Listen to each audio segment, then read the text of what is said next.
Bonjour à tous, toutes, tous. Donc nous sommes là pour un atelier sur le programme. Il y a une erreur, on parle des entretiens de l'information, ils sont dans la nostalgie, ça n'existe plus. Donc c'est un atelier des collectifs. Et pour qu'on sache bien de quoi on parle, je crois que c'est Delphine qui nous avait donné une fois une définition. Ce sont des collectifs de travail, c'est-à-dire les journalistes se réunissent pour travailler ensemble et pour les médias. Donc on est dans un cadre bien déterminé. Autrement dit, même si les unes et les uns peuvent participer à Prenons la Une, à la JAR, etc., ce sont aussi des collectifs, mais c'est d'une autre manière. C'est un autre type de participation. Dans le travail qu'on fait maintenant depuis 3 ans, c'est pour ça que j'insiste sur le fait que c'est un atelier des collectifs, parce qu'on essaye d'installer aux assises cette rencontre régulière des collectifs. On essaye aussi de faire un travail un peu de recensement. On appelle ça maintenant un annuaire. On en a une 40aine de collectifs. Pour que vous voyez un petit peu ce que représente, c'est à la fois beaucoup et à mon avis pas beaucoup par rapport au fait que tout à l'heure, dans le baromètre social, j'annoncerai qu'il y a quand même 30% des journalistes qui sont en situation précaire. Donc il y a quand même un rapport, il y a encore du chemin à faire si on considère que les collectifs sont une formule intéressante pour ceux qui travaillent disons, ou à la pige, ou voire même avec des statuts qui sont encore plus compliqués que la pige. Donc ce matin, on a pris cette thématique femmes en collectif simplement parce que, à force de discuter les uns avec les autres et en regardant comment étaient structurés les collectifs, on a quand même quelque chose qui apparaît de manière très nette, c'est la surreprésentation des femmes dans les collectifs. Le recensement qu'on a fait, c'est 2 sur 3 sont des femmes. Donc c'était un sujet, qu'est-ce qu'apportent les collectifs aux femmes pigistes. Donc c'est un sujet qu'on va aborder. Autre observation qui nous est venue assez vite, c'est des collectifs, quand on leur demande de parler de ce qu'ils font, qui nous disent, nous, on n'est qu'entre femmes. On a fait le choix, il y en a quelques-unes, il y en a 3 ici d'ailleurs, qui ont fait ce choix. Donc c'est un autre aspect, une question qu'on évoquera. Et puis, et on va commencer sûrement d'ailleurs par ça, quand on regarde ce sur quoi travaillent les collectifs, pas que les collectifs qui ne regroupant que des femmes, mais on s'aperçoit que la question du genre est une question qui est extrêmement traitée. Et puis on a tous, je pense, en tête le travail de Café YouPress sur ces questions des féminicides, notamment des femmes, donc des femmes politiques et au niveau international. Et je pense, on abordera tout de suite ça sur cette question à la fois d'enquête, mais en même temps, on parlera, ça sera une manière d'anticiper un sujet qu'on abordera probablement l'année prochaine ici, c'est-à-dire le rôle des enquêtes lourdes. Enfin, quand on se met à beaucoup, plus, et comment on fait, parce qu'on verra qu'il y a, bon, c'est pas le sujet d'aujourd'hui, mais on voit ça pose des tas de problèmes. Voilà. Donc, si vous voulez, voilà le programme. Pour commencer, et puis oui, alors on a voulu réfléchir avec quelqu'un qui a à la fois une expérience de journaliste et en même temps un travail de recherche sur le sujet. Et Pauline, qui est là, Renaud, qui a publié un livre qui, de mon point de vue, n'a pas obtenu toute la visibilité qu'il aurait dû avoir, hein, Femme journaliste, passion entre passion et désillusion. Donc elle est là pour nous aider à réfléchir et à interpréter un peu le phénomène, quoi. Voilà. Pour commencer, puisque il y a donc 4 collectifs là, qui sont loin d'être tous pareils. C'est d'ailleurs une des particularités, je pense, des collectifs, c'est qu'il n'y a pas de standard, il n'y a pas de modèle. Peut-être que les unes et les autres peuvent nous dire c'est quoi votre collectif, d'abord comment il s'appelle, et puis quand l'avez-vous créé, vous êtes combien, et pourquoi vous l'avez créé. Et puis après, on entrera dans le sujet. Oui, ouais, excuse-moi, ouais. Bonjour à toutes et tous. Donc moi, je m'appelle Eva Tapiero. Je fais partie du collectif Ikaya, qui a été mal écrit là-haut. Il y a un H. Suivez-nous sur Instagram. On a lancé notre page il y a 2 jours. Donc c'est un tout nouveau collectif de reporters On est 4 et c'est un choix en effet d'être que des femmes et que des femmes qui font du reportage. Voilà, c'est bon pour la présentation ? Bonjour à toutes et à tous, moi c'est Ariel Bond du collectif Les Enflammés. On est 6 journalistes pigistes basés à Paris, en Bretagne, à l'Ouest et bientôt à Berlin. On est toutes des femmes aussi, on s'est toutes rencontrées en fait via l'association Prenons la Une. On est toutes membres, bénévoles, plus actifs que pas actifs d'ailleurs. Et voilà, on a fait le choix de se retrouver dans un collectif un peu plus restreint que l'associatif. Bonjour à toutes et tous également. Je suis Delphine Bauer, je suis membre du collectif YouPress. Notre collectif compte 11 journalistes. Il y a 2 hommes. On travaille sur différentes thématiques. C'est vrai que la question du genre revient dans pas mal des sujets qu'on aborde. On travaille en presse écrite, en radio, en télé. Et puis, que vous dire de plus ? On a un mode de travail collaboratif, on partage des locaux et on essaye de mettre en place aussi des projets en binôme, en trinôme ou avec l'ensemble de l'équipe. Voilà, je vous en dirai plus bien évidemment tout à l'heure.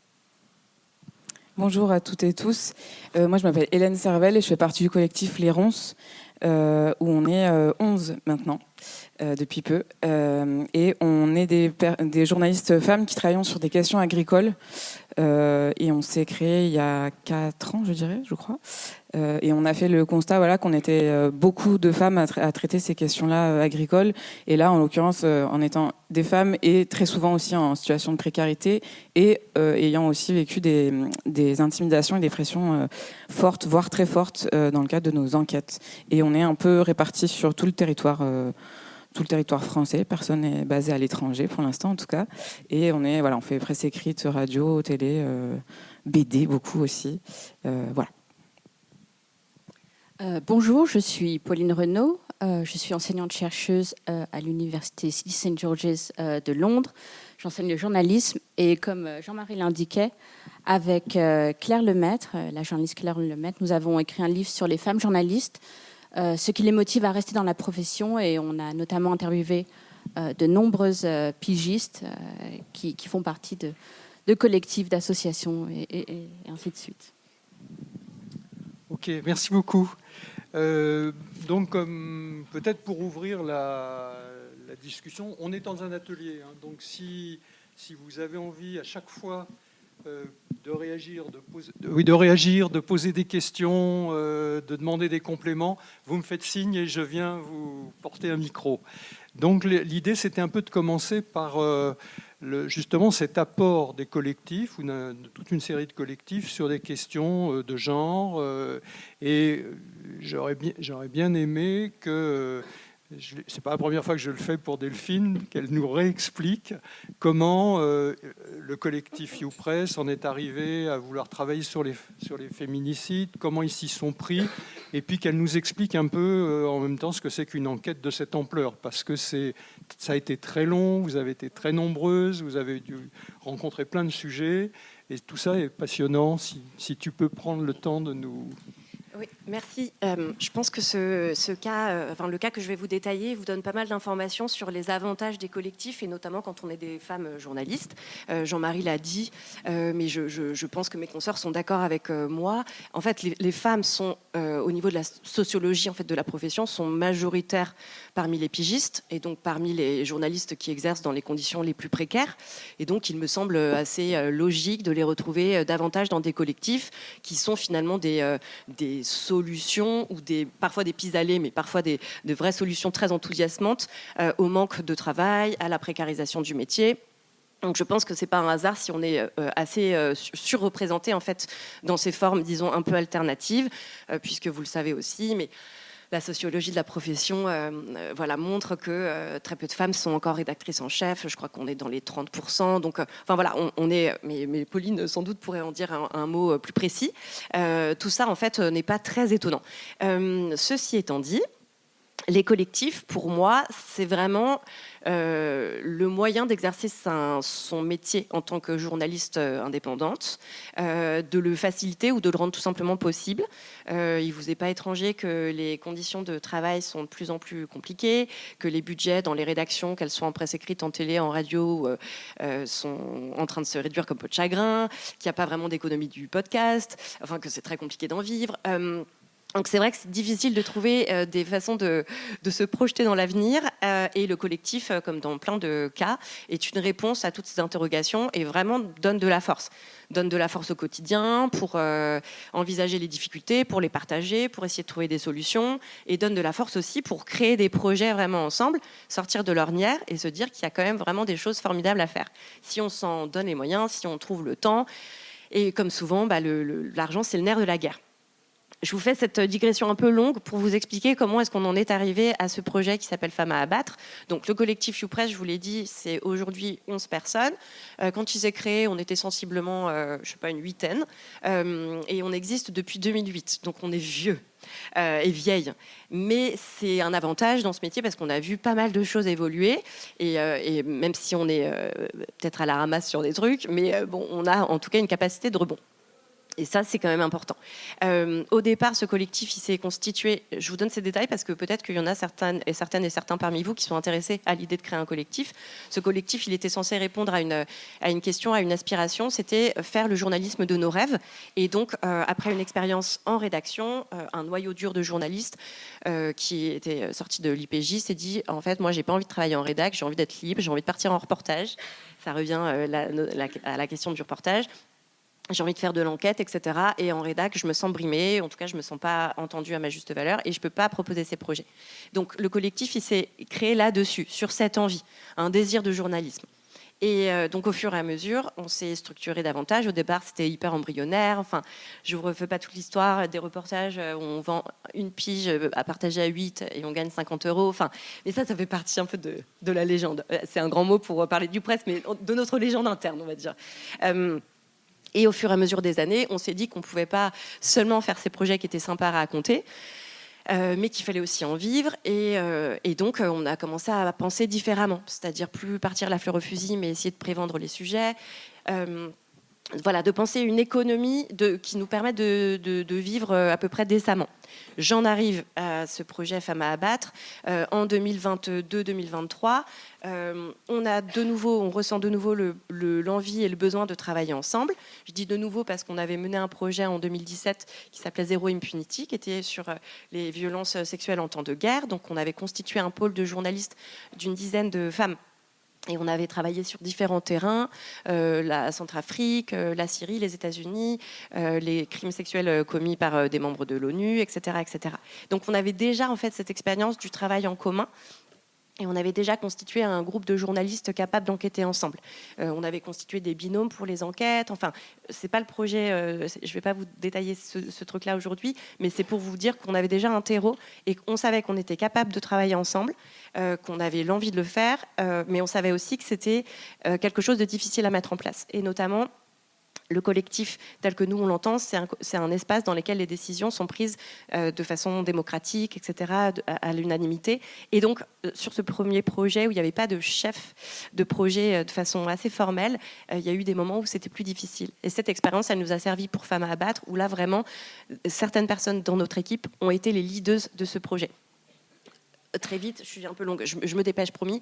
Donc on s'est dit, au fur et à mesure de nos travaux sur les différentes questions relatives au féminisme, aux attaques que subissent les femmes, qu'il y avait un angle mort qui n'avait pas été énormément étudié par les journalistes. C'était celui de ce double ciblage des femmes militantes et attaquées par leur genre, à cause de leur genre et de leur militantisme.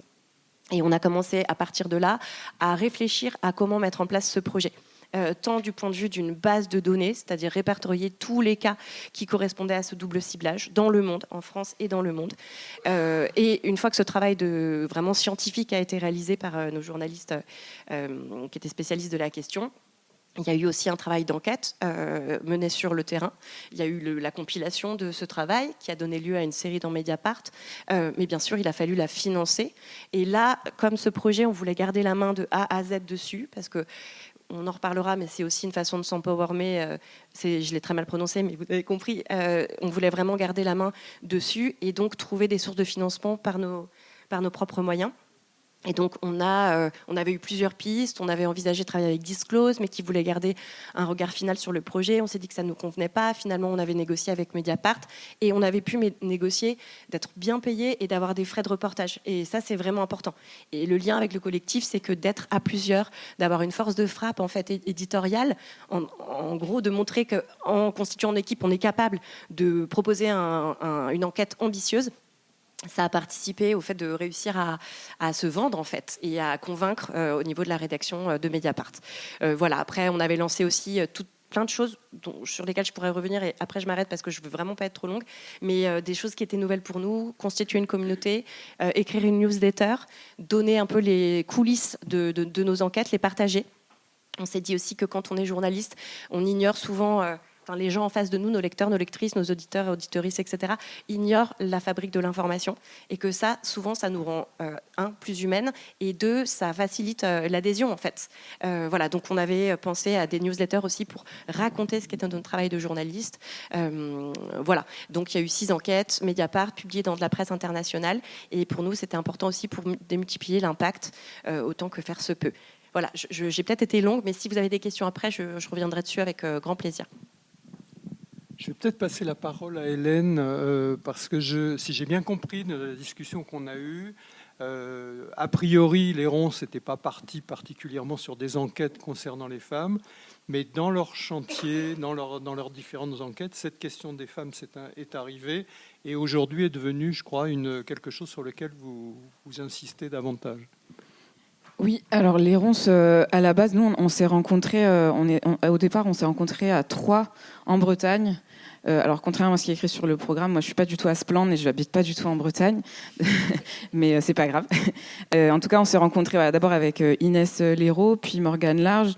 Et puis ensuite, en se rencontrant, on s'est rendu compte qu'on avait quand même des similitudes notamment dans nos difficultés à la base, et notamment vis-à-vis des pressions qu'on subissait en tant que journaliste indépendante à travailler sur des questions agricoles, des pressions qui allaient du procès Bayon aux agressions physiques, aux différentes déboulonnages de roues et autres emmerdes de ce type.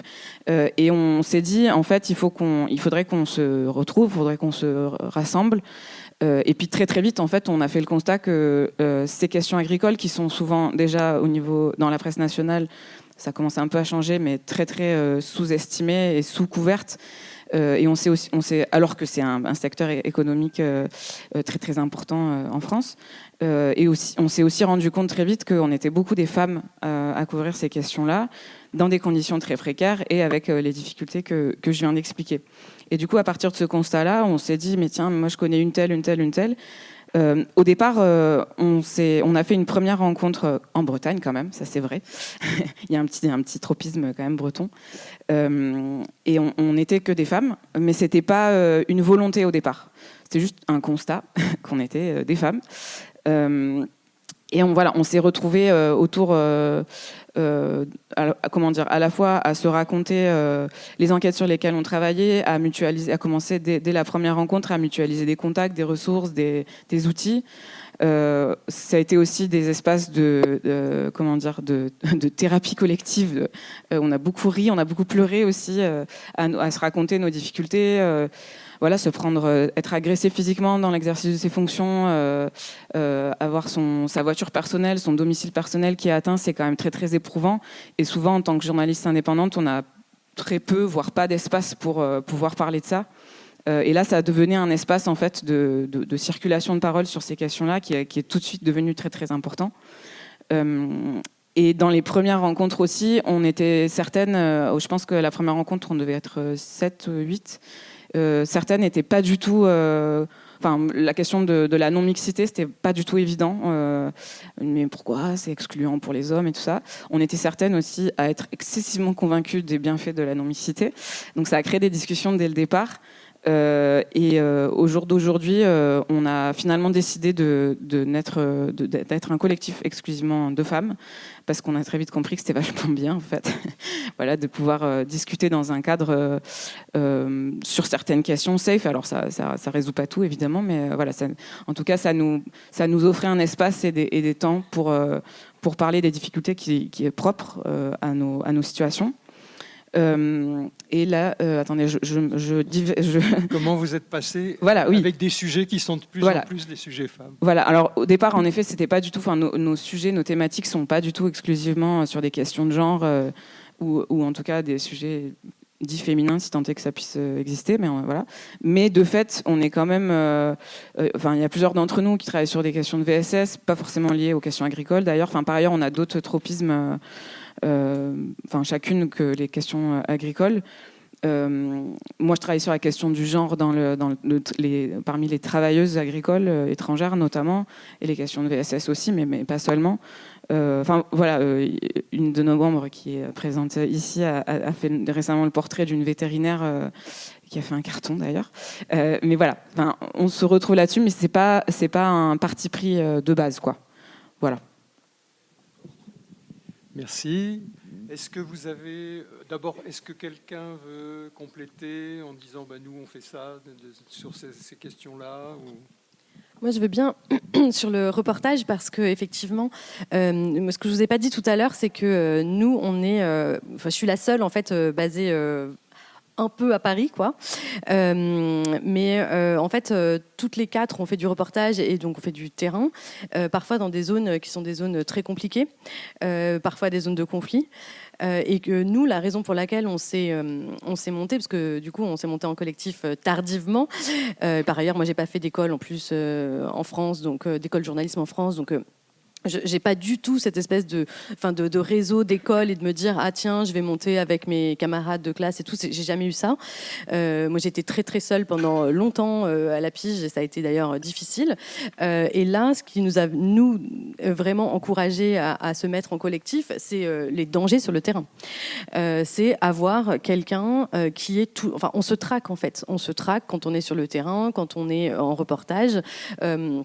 On a des systèmes évidemment de localisation. Cerise, qui est basée en Ukraine, elle a vraiment un système de localisation, une appli de localisation sur laquelle on peut être nous quand elle part en reportage. Mais à chaque fois que l'une d'entre nous part en reportage, on a un canal spécifique sur lequel on le dit.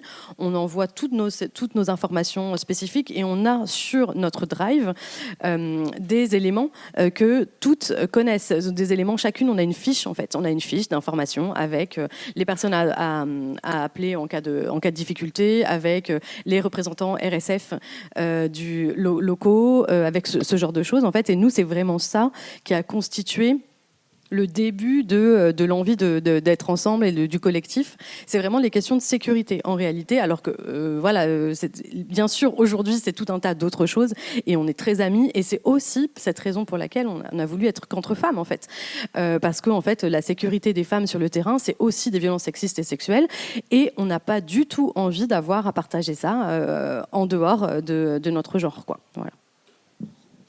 Peut-être pour compléter, Oui, alors justement, c'est ce que j'allais dire. On change le programme puisqu'on est venu sur ce sujet-là. Abordons. Attendez, on va. Et puis je vous repasse la parole, d'accord ? Comment ? Oui, je vous passe la parole. Oui. Pour compléter sur le collectif Les Enflammés, peut-être en opposition même à mes consoeurs, nous, les Enflammés, on n'a pas de thématique commune, on ne travaille pas en commun, même si ça peut nous arriver de travailler avec des consoeurs du collectif ou d'autres journalistes, mais on s'est constitué pour la survie, alors pas la sécurité, survie sur le terrain, mais vraiment la survie de qu'est-ce que c'est être pigiste aujourd'hui en France. C'est vraiment se batailler pour être payé, parfois se batailler avec des rédactions pour nos sujets, etc. Donc se batailler avec France Travail qui ne respecte rien du tout. Donc voilà, on est vraiment sur cette survie-là. Et pourquoi on est entre femmes aussi. Donc nous, on s'est tous rencontrés à Prenons la Une. On vient de cette culture militante et féministe. Et donc on a ce socle commun aussi de valeurs, j'ai envie de dire, au-delà du fait qu'on est toutes amies. Et je pense que c'est important pour nous aussi au quotidien, voilà, de pouvoir échanger avec des personnes où on sait qu'on parle plus ou moins le même langage. Ça ne veut pas dire qu'on est d'accord sur tous les mêmes sujets et qu'on n'a pas des débats, etc. Mais voilà, de partager cette culture-là, du militantisme et aussi de s'engager dans un collectif, c'est donner du temps à d'autres pour les aider en échange, entre guillemets, qu'elles nous consacrent du temps. Mais tout ça, c'est du don, du bénévolat, etc. Je pense aussi que ça rejoint ce qu'on peut faire à Prenons la Une, où voilà, on passe beaucoup de temps aussi personnel à essayer de faire avancer les choses. Voilà, pour les femmes, pour resituer, Prenons la Une, c'est une association de femmes journalistes qui lutte pour une meilleure représentation des femmes dans les médias et l'égalité dans les rédactions. Donc on a vraiment ce double volet d'une meilleure représentation des femmes dans les contenus, mais aussi des femmes journalistes dans les rédacs, qu'elles soient pigistes ou postées.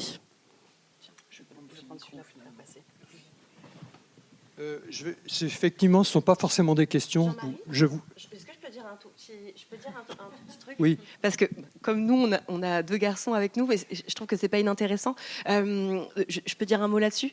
En fait, c'est marrant, ils sont presque gênés de faire partie du collectif parce que ils sont. On les connaît. Alors David depuis le début, c'est un des fondateurs. Antoine nous a rejoint après. Qu'il y a eu quelques vagues et tout. Ils savent très bien qu'on est toutes féministes. Effectivement, une partie d'entre nous a une culture militante féministe. Parmi nous, il y a des membres de Prenons la Une, de la JL, de la JAR. Enfin, voilà, le côté associatif. Notre collectif a une forme d'association, mais il y a des engagements qui sont un peu rhizomatiques ailleurs, quoi. Et donc, c'est très drôle parce que parfois, ils demandent un peu presque la permission de prendre la parole, ou ils s'auto-limitent dans les temps de parole, ou on se moque un peu d'eux en mode « tu as parlé trop longtemps ». Et voilà, donc c'est assez rigolo parce qu'en fait, ça dépend. Si on parle bien sûr de non-mixité choisie, il n'y a aucun problème. Nous, à la base, il y avait ces personnes aux différents genres. Et on n'a pas fait le choix à un moment de se dire on va rester entre femmes, voilà. Mais ce sont des hommes qui sont en déconstruction, en tout cas qui sont hyper conscients de plein de choses. Donc c'est aussi intéressant parfois de confronter nos points de vue. Et donc s'il y a des hommes dans votre collectif, effectivement, il faut sans doute bien les choisir, quoi. Voilà. Et voilà, c'est un travail de sondage. Alors bonjour et merci beaucoup pour ce moment très important. Moi je suis présidente de l'association des anciens de l'école supérieure de journalisme de Lille, réseau ESJ Lille. Vous parliez de réseau et moi je suis présidente du réseau. J'ai un mandat pour 3 ans, donc c'est rigolo parce que moi j'étais journaliste politique. À l'origine j'étais élue alors que j'étais encore en activité à France Culture, à la rédaction de France Culture, et j'ai travaillé pendant 15 ans à la maison de la radio. Et en fait, alors c'est bien ce que vous me disiez tout à l'heure là, à l'instant, que vous avez dans votre association 2 hommes très bien élevés. Je dis en italien complimente alla mamma. Bravo, parce qu'il y en a qui existent évidemment et c'est très bien. Et qu'en ça, moi je rêverais d'un monde dans lequel on pourrait vraiment travailler ensemble sainement, sans devoir justement se protéger, se débrouiller, comme disait Sandrine Rousseau, en faisant des collectifs purement féminins ou trans, enfin peu importe, c'est dommage. Mais c'est comme ça, et je pense que vous avez raison effectivement de vous protéger. Parce que quand on dit... alors là, je vois, les victimes de harcèlement ne racontent pas d'histoire.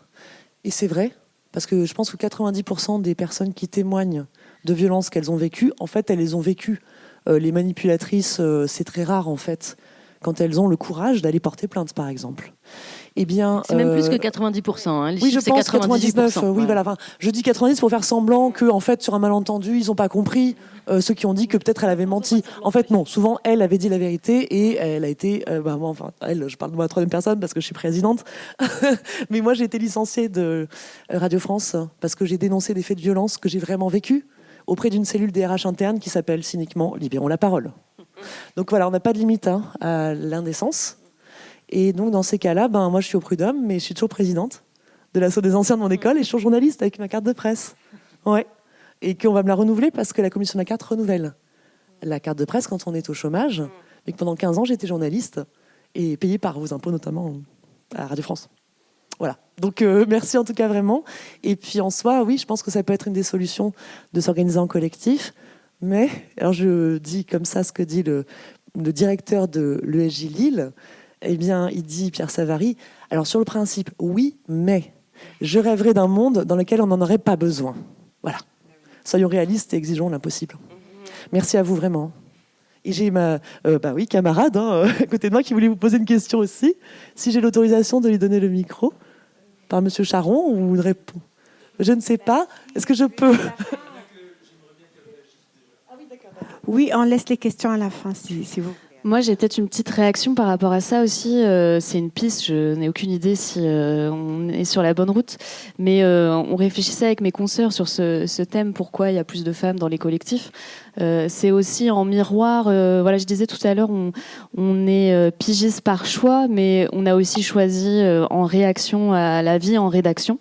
Qui est pas forcément. Alors moi, c'est pas forcément mon cas, même si on a toutes en fait été en rédaction et on a toutes quitté nos rédactions pour différentes raisons. Et on se rend compte aussi qu'on a beaucoup d'exemples autour de nous d'hommes pigistes qui s'en sortent très bien tout seuls. Parce qu'en fait, même si les rédactions sont à peu près, voilà, beaucoup sont toxiques pour tout le monde, eux déjà ne le subissent moins que les femmes journalistes, donc peut-être choisissent moins la pige. Ça, c'est encore une fois, c'est des pistes de réflexion, d'observation. Je ne sais pas si c'est sourcé, vérifié scientifiquement, mais il y a déjà ce premier point. Et puis, quand ils sont pigistes par choix, voilà, loup solitaire qui s'en sort très bien parce que ça s'est montré quand même sociologiquement dans les chiffres, ils subissent moins la précarité. Dans les chiffres, ils gagnent aussi plus d'argent, etc. Donc peut-être moins de besoin d'entraide. Clairement, ils vont pas forcément avoir envie, je sais pas. Enfin, voilà, il y a vraiment cette image, en tout cas, que j'ai moi du loup solitaire qui s'en sort bien tout seul et qui a pas forcément besoin d'entraide. Voilà, c'est aussi ça, je pense, comme piste de réflexion.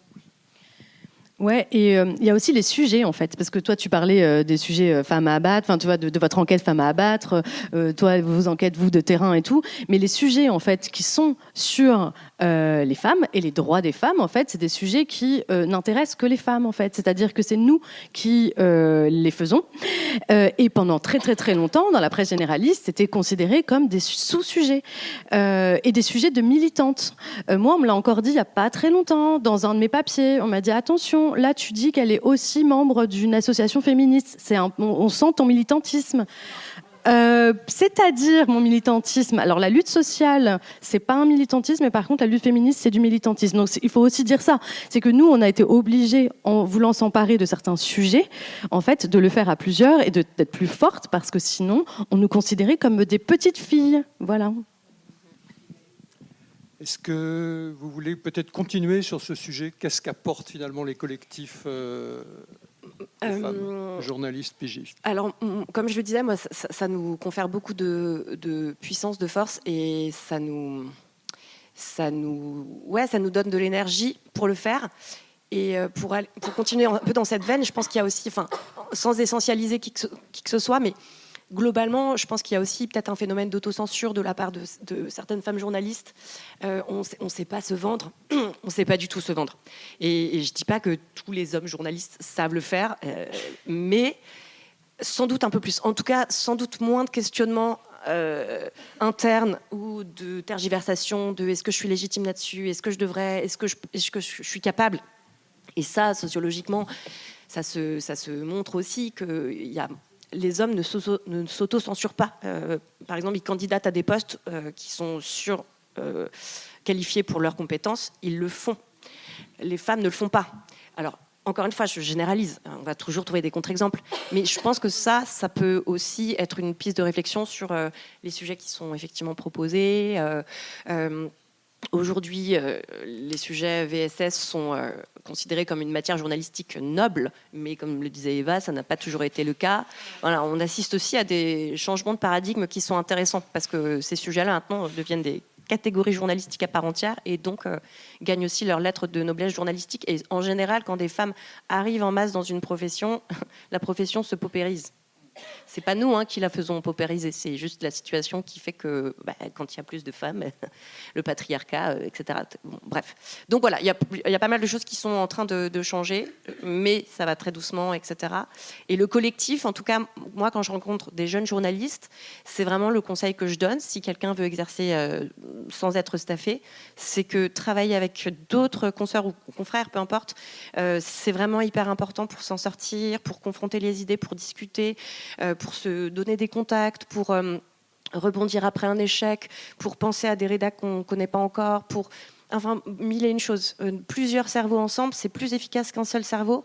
Donc, il ne faut pas avoir d'ego non plus. Ça restera votre sujet. Mais juste, on en discute avec les copains, les copines. Vraiment, ça aide. Pour moi, c'est très pratico-pratique, quoi. Ce collectif, il est... alors, ça nécessite de donner. On reçoit, mais il faut donner. Et ça, après, on retrouve les problématiques qui sont propres à toutes les organisations sociales. Il y en a toujours certaines qui sont plus leadeuses. Donc, après, il faut gérer cet organisme vivant. Mais vraiment, ça reste quand même quelque chose, quand ça fonctionne bien, c'est assez fabuleux, quoi. Excuse-moi, Delphine, justement, concrètement, quand tu dis il faut donner, etc., on ne rentre pas toujours dans les choses très concrètes. Moi, ce que j'ai trouvé intéressant dans votre collectif et dans d'autres, c'est par exemple le fait de se rencontrer régulièrement. Par exemple, je sais pas, certains parlent de comité de rédaction, choses comme ça. Et puis, il y a autre chose que vous faites que je trouve très intéressant, qui est un système, je crois, de séminaire, je ne sais pas si vous appelez ça comme ça, où vous vous retrouvez un certain temps, et je crois que les ronces font ça aussi, pour parler de son travail, mais aussi de soi, et des problèmes de son vécu, enfin de tous les... On a une réunion hebdomadaire le vendredi midi qui nous permet de faire notre tour de table, de prendre un peu la météo des émotions. Moi, c'est plutôt orageux. Bon, voilà, parce qu'on sait que la pige, c'est aussi des montagnes émotionnelles. Et puis, on parle de nos sujets, de nos projets. Ça peut être, là, la dernière fois, c'était un projet de bourse. Donc, on rediscutait je sais pas, des échéances, du contenu ou autre. Ça peut être une problématique. Ça peut être tout ce qui peut traverser la vie du collectif, de façon individuelle ou pas. Et 2 fois par an, on a un séminaire où on se retrouve toutes et tous. Et là, ça permet de mettre en perspective ce qui a marché, ce qui a moins marché, du point de vue collectif, du point de vue individuel, ce qu'on a envie de réaliser dans l'année qui arrive, au cours de l'année qui arrive. Et parfois, on organise aussi des réunions thématiques. Ça peut être, je sais pas, mieux gérer sa sécurité sur numérique, se former, aborder la question de l'anxiété, du stress au travail. Alors, c'est des trucs entre nous, c'est pas du tout qualifiant comme mini-formation, mais ça nous permet aussi parfois d'acquérir des petites compétences. On peut faire un book club aussi d'essais journalistiques qu'on a pu lire. Ça fait vivre aussi, ça donne des moments un peu de vie du collectif en dehors du pur travail, quoi. C'est aussi des moments un peu de respiration. Je crois qu'au Ronces, vous avez aussi un système de rencontres assez important. Oui, alors au Ronces, déjà, je ne l'ai pas dit tout à l'heure, mais jusque-là, on n'a pas d'existence juridique à proprement parler. C'était plus ou moins un choix, mais en tout cas, on n'avait peut-être pas l'énergie jusque-là de porter par exemple, une association qui est quand même du travail. Pour faire partie d'un autre collectif de pigistes aussi, c'est quand même un travail conséquent. À plein de niveaux. Et donc, pour l'instant, on a fait le choix de ne pas avoir de structure juridique, d'existence juridique. On est, comme je disais, géographiquement assez éclaté un peu partout en France. Sauf à Paris, mais s'il y a quand même une personne qui est à Paris. Mais je pourrais y revenir après. Et nous, on a fait le choix d'essayer de se rencontrer au moins une fois par an, justement sur un de nos terrains d'enquête. Et souvent, on vit soit sur nos terrains d'enquête, soit pas loin. Donc on essaie de se faire découvrir nos terrains d'enquête dont on se parle quand même assez régulièrement. Donc voilà, on passe 2-3 jours dans un de nos lieux, quoi. Ou alors dans des endroits qui nous intéressent, qui nous inspirent. Là, la prochaine rencontre a lieu dans pas longtemps, sur le plateau des Mille Vaches, où à chaque fois il y a 2 ou 3 personnes qui sont en charge d'imaginer un programme, des rencontres plus ou moins publiques, mais en tout cas voilà. Et c'est un moment déjà où on se voit en chair et en os toutes, ou en tout cas dans la mesure du possible tout ensemble, ce qui est assez peu facile d'organiser régulièrement vu qu'on est un peu partout, on a souvent beaucoup de choses à faire et à penser en même temps.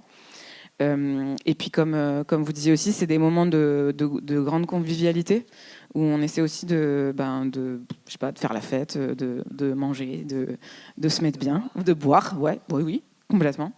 En tout cas, de passer des moments qui nous lient entre nous Et souvent, il se passe aussi, enfin, il y a des évidemment, on parle de notre travail, de nos boulots d'enquête individuels ou communs, parce que ça arrive aussi.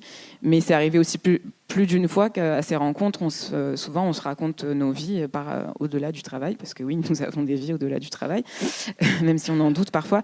Et c'est des moments hyper forts aussi, et qui, je trouve, enfin, comment dire, on partage aussi nos vies en tant que femmes aussi, sur tout un tas de sujets. Et moi, j'avais pas forcément imaginé que ça pourrait aboutir à ce genre d'échange, mais en tout cas, c'est ce qui se passe aussi. Et je voulais peut-être rebondir sur l'intervention de la consoeur tout à l'heure.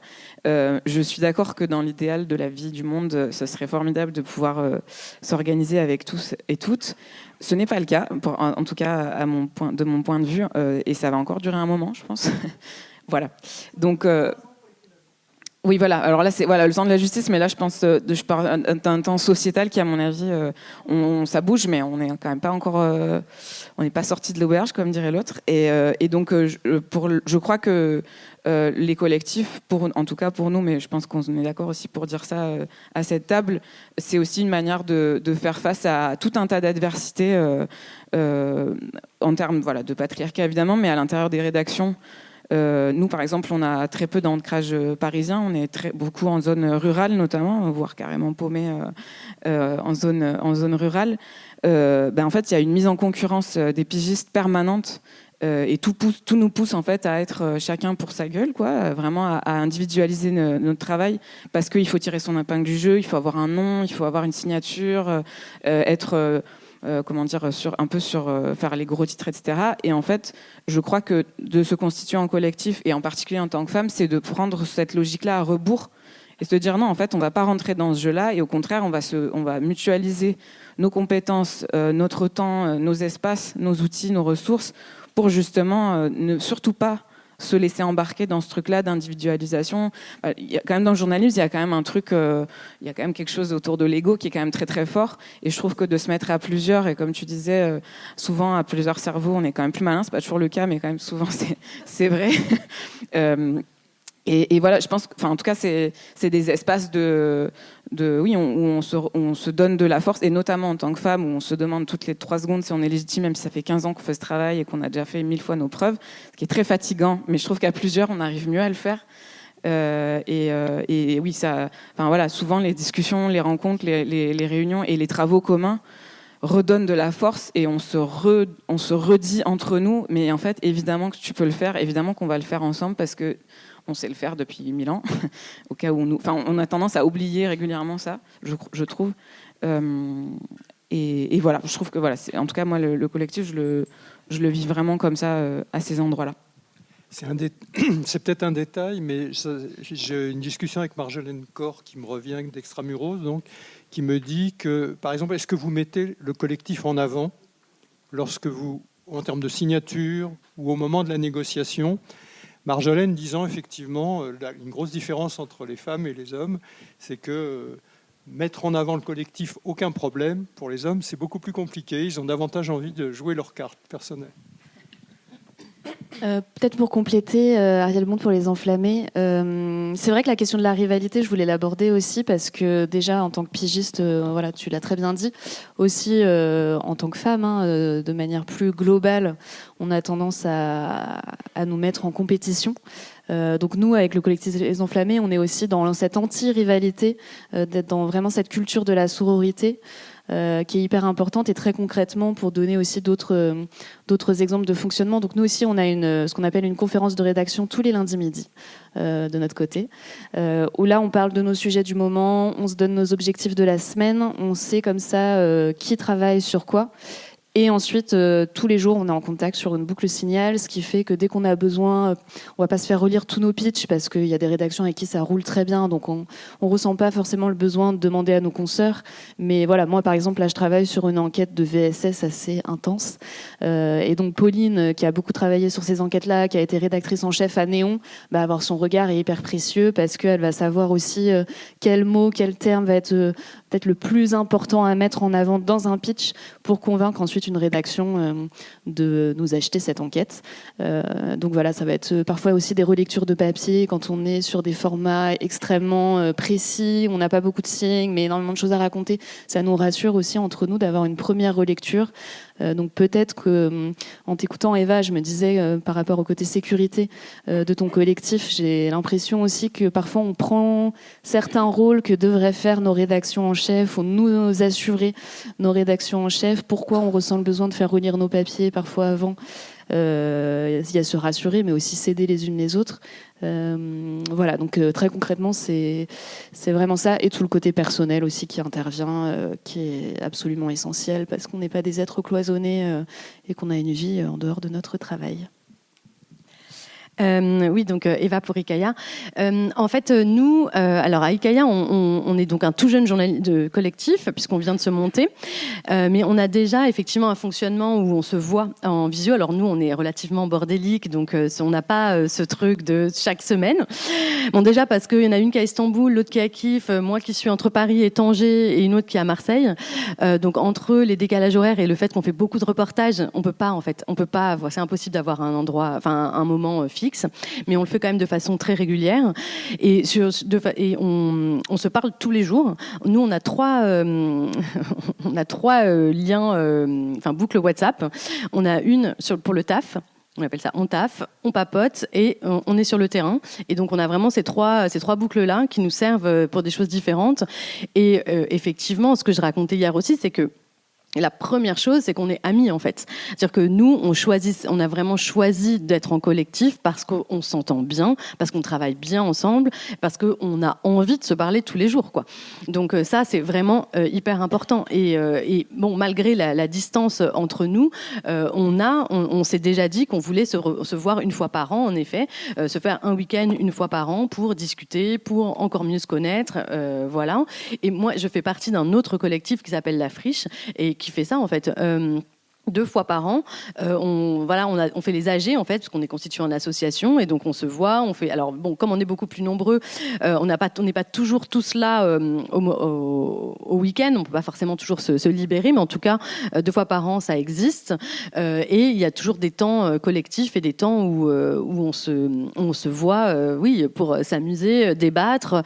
Il y a aussi une chose qu'on n'aborde pas du tout, c'est le côté politique en fait, c'est-à-dire que bon, alors évidemment on l'aborde d'une manière quand on parle de féminisme et quand on parle d'attaque à la profession.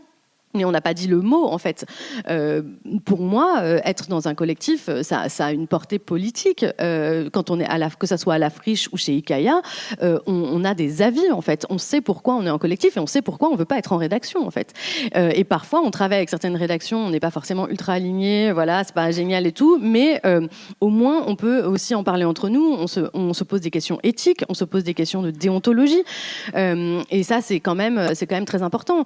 Une des raisons principales pour laquelle moi je suis en collectif, c'est que en fait, la plupart des grands médias ne me conviennent pas en termes de ligne politique en fait. Donc parfois j'écris quand même pour eux parce qu'il faut manger, mais il n'empêche que pour moi les médias indépendants c'est la force et c'est aussi la force des journalistes indépendants en fait, vraiment. On va peut-être passer la parole à Pauline pour réagir. J'avais vu plusieurs fois qu'elle avait envie de...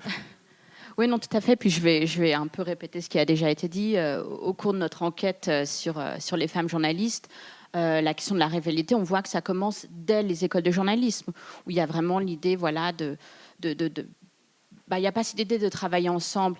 Et comme vous le disiez, au final, c'est souvent les hommes, les garçons qui remportent tel concours, qui ont tel truc, parce qu'ils savent mieux se vendre, parce qu'il y a cette idée que... ils sont quelque côté plus méritants dans leur tête et que donc ils savent mieux se vendre que les femmes. Et ça, cette rivalité, elle continue après dans la rédaction. Donc on parle de piges choisies, mais pour beaucoup de femmes, c'est des femmes qui choisissent de quitter un environnement finalement assez toxique. On parle de précarité chez les femmes qui en fait se retrouvent à faire de la pige. Est-ce que c'était vraiment leur choix de départ? Et aussi de comme vous le disiez, de faire des sujets qui vous tiennent à cœur, parce que, à nouveau, dans les rédactions, souvent, on a tendance un peu à cantonner les femmes à certains types de sujets. Ah, bah lui, il a plus d'expérience dans l'enquête, donc on va plutôt lui donner ce travail-là. Ah, mais toi, oui, tu peux faire ces questions de société, tout ça, ça te concerne, les questions de maternité, tout ça, alors que, voilà, c'est pas parce qu'on est une femme que les questions de maternité nous concernent plus ou qu'on a envie d'en parler. Ça peut nous concerner, on n'a pas forcément envie d'écrire dessus. Donc, ces questions-là, elles sont à la base de pourquoi les femmes sont plus... il y a plus de pigistes, il y a plus de femmes parmi les pigistes, pardon. Je crois que c'est 50%, mais ça, c'est que pour les femmes, les pigistes encartés. Donc, le nombre est sûrement beaucoup plus grand. Et une autre réalité, et il y a eu un récent rapport de ONU Femmes auquel j'ai contribué, qui montre que 75% des femmes journalistes, c'est un rapport fait à l'international, 75% des femmes journalistes ont fait l'expérience de violences en ligne.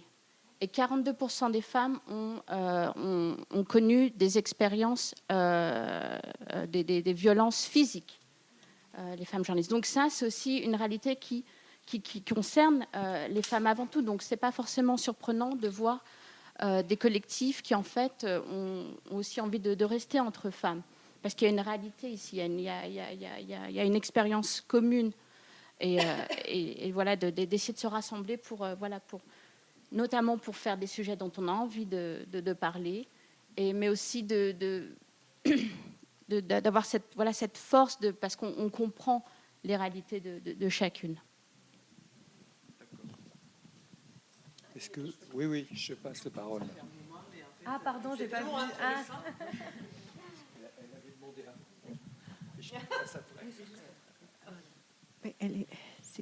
Non, je voulais... Bonjour à toutes et tous. Merci pour cet atelier très, très enrichissant. Je voulais demander comment, mais à mon avis, ça a été évoqué, le fait que vous avez toutes quitté les rédactions. Ma question, c'était comment se défendre justement face à cette question de discrimination et de violence. Mais dans les rédactions Dans les rédactions ou voilà, dans les rédactions ou autres. Oui, mais quand on parle de la profession de journaliste, de femme journaliste, c'est dans les rédactions. Alors, je peux commencer à donner des éléments de réponse. Alors, au RONS, contrairement à ce que peut-être j'entends de mes consoeurs, on est très peu en fait à avoir fait et des écoles et avoir été en rédaction, enfin, voire quasi pas. Enfin, voilà. Ce qui fait quand même une différence, je pense, de culture journalistique et de culture politique en général, je crois. Et du coup, on a quand même une culture... il y a certaines d'entre nous qui n'ont pas fait du tout d'études de journalisme. On vient de différents horizons, des sciences sociales, du cinéma, enfin voilà. Et puis aussi, certaines ont d'autres activités à côté.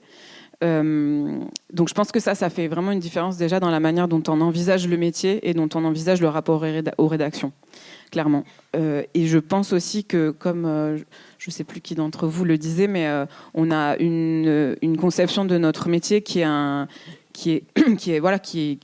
fait ce métier pas par hasard, aussi parce qu'on a des convictions politiques et que je crois qu'on est assez convaincu du fait que la question de l'objectivité journalistique n'existe pas et que ce n'est pas grave. Personne n'est neutre en fait, et on ne l'est pas plus que d'autres personnes. On est situé dans ce quoi on parle, dans ce quoi on écrit, et c'est à mon avis une bonne chose. Le tout c'est de le dire et de l'expliquer, de l'expliciter. En revanche, on est évidemment tenu à de l'honnêteté intellectuelle, c'est ce qu'on s'efforce de faire, c'est pas toujours facile, notamment dans les temps qui courent, mais en tout cas, voilà, c'est juste, je pense que c'est quand même une différence aussi de la manière dont on travaille et dont on défend la nature de notre travail au quotidien. Et donc, pour revenir à la question de comment se défendre face à ces attaques-là, nous, on a été quand même plusieurs à avoir vécu comme je disais, des procès bâillons à plusieurs reprises, des agressions physiques, des dommages sur nos matériels, nos voitures personnelles. y compris jusqu'au domicile personnel de certaines d'entre nous. Et là-dessus, on a été... En tout cas, moi dans mon cas, j'ai vécu une agression physique lors d'une enquête. Et certaines personnes du collectif ont été vraiment d'un grand secours à ce moment-là, où on sait plus, quand ça nous arrive, on est un peu perdu quand même. Moi, ça m'a quand même beaucoup touché, traumatisé encore jusque-là dans certains endroits, avec certaines sources. Et là, il y a eu vraiment de la mise en commun, de la mise en contact, notamment, pardon, avec des fonds d'urgence pour des journalistes sur des terrains compliqués, qui ont permis d'avoir des financements pour un suivi psy, alors c'était Audience et Free Press Unlimited, notamment qui permet ce genre de déblocage. C'est à savoir quand même, pour les personnes qui en ont besoin. C'est très rapide, c'est très efficace. On a très vite des gens au téléphone qui nous disent je vous crois, on est avec vous. J'ai eu l'association européenne des journalistes au téléphone qui m'a dit ça, qui m'a dit la profession vous soutient. Donc dans mon brouillard du moment, ça m'a vraiment fait du bien sur ce moment-là. Et c'est grâce à des personnes du collectif que j'ai pu avoir ce genre de soutien très concret, très rapide, dans des moments où, en tant que journaliste indépendante, et là en plus à ce moment-là, je travaillais comme fixeuse. Enfin bref, je passais en France, tout ça. C'est quand même, ça a été, il y a un sentiment d'isolement très très fort. En tout cas, là, la rédaction en question d'une chaîne nationale a été très peu présente, très peu pertinente, vraiment. C'était France 2, on va le dire, comme ça c'est fait. Et voilà. Mais en tout cas, voilà, c'était et puis aussi, au sein du collectif, d'avoir des espaces de discussion, d'échange, de pouvoir mettre des mots en fait sur ce qui nous arrivait, de se raconter ça, de se dire tiens, moi dans ma situation j'ai fait comme ci, j'ai fait comme ça, j'ai eu telle aide, etc. On a eu accès à des formations en santé mentale spécifiquement pour des journalistes femmes. Moi j'ai pu avoir accès à ça avec des journalistes. Je trouve que c'était des journalistes turcs, les autres femmes qui assistaient à cette formation là. Et puis un dernier point, je suis un peu longue, pardon, mais je pense que c'est un point qui a été soulevé beaucoup dans notre collectif-là, mais la question de la médiatisation des pressions qu'on subissait, qui n'est pas toujours simple, évidemment, parce que ça fait peur, notamment quand on est indépendante, encore une fois, notamment quand on est des femmes. En tout cas, moi, dans un premier temps, j'ai pas voulu témoigner, aussi parce que c'est un territoire dont je suis originaire, etc. J'ai toute ma famille qui vit encore sur ce territoire. Mais de voir mes consoeurs du collectif le faire, être soutenus dans leur terrain d'enquête médiatiquement, qu'elles puissent être visibles, et que, évidemment, ça n'a pas empêché que ça recommence pour certaines d'entre elles, mais en tout cas, ça... mine de rien, paradoxalement, de parler et de montrer, de raconter ce qui se passe de ces pressions-là, ça permet quand même, je crois, de pouvoir se protéger. Plus on est nombreux et nombreuses à savoir ce qui se passe, plus on peut être au moins conscient et consciente des réalités de ce qu'on peut encourir comme risque. En tout cas, voilà, moi, c'est ce que j'ai vu comme vertu dans ce collectif-là à ce moment-là, quoi. Il y a un petit point qui rejoint plutôt l'aspect santé psy, etc. Je crois que Delphine, dans l'enquête sur Femmes à abattre, vous avez été confrontée à ça pour une journaliste en interne qui travaillait plutôt sur des sources extérieures, je crois, notamment sur les datas et les visuels. Oui, alors vous évoquiez les problèmes de discrimination. Peut-être qu'on pourra dire un petit mot sur ce sujet. En tout cas, concernant la santé mentale, oui, effectivement. En étant journaliste indépendante, on peut être confronté à des sujets qui peuvent vraiment traumatiser. Et dans l'enquête Femmes à abattre, ça a été finalement par ricochet en fait que cette journaliste ces deux journalistes d'ailleurs, celle qui travaillait sur les datas, donc on peut avoir l'impression que c'était finalement le travail qui mettait le plus à distance, mais en réalité elles se sont plongées dans des centaines de cas de femmes qui ont été assassinées parfois dans des conditions atroces, et donc il s'agissait de collecter ces informations par tous les biais possibles, open source, articles de presse, rapports et autres, et donc à un moment elles ont été confrontées à une espèce de prise de conscience que derrière ces noms qui s'empilaient, il s'agissait de femmes dont la vie avait été détruite, dont les familles avaient été détruites. Voilà. Et ça a été très difficile parce qu'elles s'en sont, je pense, pas rendues compte sur le moment précis. Elles étaient vraiment dans leur tunnel de recherche, de vérification, de nécessité de remplir cette base de données. Et en fait, elles ont exprimé le fait qu'elles étaient vraiment en souffrance, voilà, et qu'elles ne pouvaient plus travailler là-dessus parce qu'elles étaient hantées par ces histoires, parce qu'elles commençaient à en rêver, parce que voilà, il y avait des visages maintenant qu'elles posaient sur ces noms et sur ces cas, et c'était très difficile. Et quand on est indépendant, c'est vrai que la question, il y a plein de, en fait, pour moi et comme pour plein d'autres pigistes, le sentiment c'est qu'on est toujours un peu des journalistes de seconde zone sur plein de choses, des choses un peu plus anecdotiques comme avoir droit à des tickets restaurants ou au CE, mais aussi sur la prise en charge de notre santé. Et ça, c'est quelque chose voilà, dont on discute au quotidien. Il y a des organismes comme Audience qui permettent la prise en charge dans le cas des troubles post-traumatiques, du stress post-traumatique. Mais sinon, c'est vrai qu'au quotidien, se garder des temps d'échange et pouvoir en discuter au moins avec ses pairs, c'est important. Nous, pendant un moment, on avait même sollicité les services d'une psychologue, d'une copine, d'une consoeur du collectif. On s'était dit on peut faire peut-être des temps de parole avec elle, notamment pour celles qui travaillent beaucoup sur les VSS. Enfin, il y a plein de choses qu'on peut imaginer, mais une prise en charge interne, quoi. On la payait avec nos petits deniers, etc. On n'a pas réitéré parce que manque de temps et autres, mais en tout cas, on avait testé ça. On s'était dit pourquoi pas envisager ce genre de choses. Après, pour revenir à ce que vous disiez sur vraiment les discriminations dans les rédactions, qu'elles soient sexistes ou racistes, c'est un sujet très épineux, très compliqué. Je pense que dans ce cas-là, je dis pas ça parce qu'il n'y a pas Pablo, mais je pense que les syndicats sont quand même des aides précieuses et des alliés en fait pour travailler sur ces questions. Moi, je suis à la CGT et c'est vrai qu'il y a eu tout un travail qui a été fait par la CGT sur le racisme dans les rédactions, comment c'est perçu, même si on n'en a pas été victime, ce qu'on a pu voir, ce dont on a pu être témoin, que ce soit dans les comportements, dans les réflexions, dans le traitement de certains sujets. Et de toute façon, vous avez raison. Enfin, on a parlé de la sous-représentation des femmes dans les rédactions, mais on peut voir aussi la composition de cette table ronde et du public dans la profession de journaliste. Il n'y a pas du tout de représentation d'une quelconque diversité. On est hyper en retard. Il n'y a pas beaucoup de Noirs et d'Arabes concrètement, et il n'y en a pas beaucoup dans les écoles. Et en fait, donc c'est après un travail énorme à faire. Et voilà. Et du coup, sur ces questions de discrimination, c'est en plus des dossiers vraiment, c'est très compliqué de conserver toutes les traces, par exemple de harcèlement ou autre.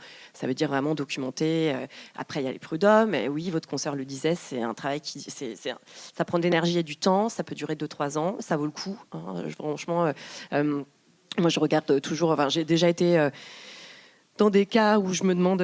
Enfin, j'ai déjà été au prud'homme avec un ancien employeur. Et là, la question s'est reposée. Et je pense que quand on est bien accompagné par un avocat qui prend pas trop cher et qui est vraiment engagé, ça peut être aussi un autre allié pour nous dire ce que le droit. Comment le droit peut nous protéger, et c'est pas toujours simple non plus parce que parfois on est à l'interface de plein de choses. Je dis un truc très très rapide là-dessus. Je veux bien dire un truc rapide là-dessus. En fait, on a parlé du fait que les femmes n'osent pas s'imposer, et je vais un peu m'imposer.